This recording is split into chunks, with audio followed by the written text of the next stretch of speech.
ఇంత అశ్రద్ధ, ఇంత అవినీత, ఇంత దుర్మార్గం, ఇంత బాధ్యత ఇచ్చిన ఒక పేదవాడు సామాన్యుడి ఇల్లు అది కిచెన్ అండి.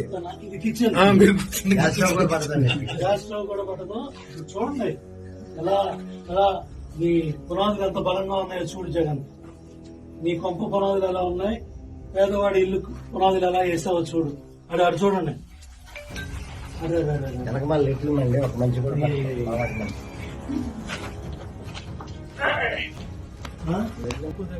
ఊడిని కోసి కడుతున్నారు. ఊడిని కోసి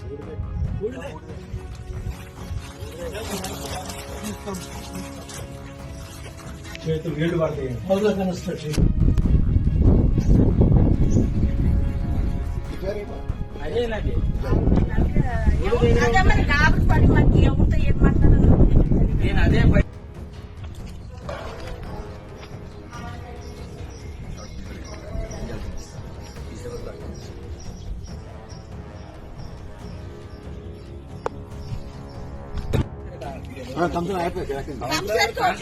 మా చేత అయ్యలేదని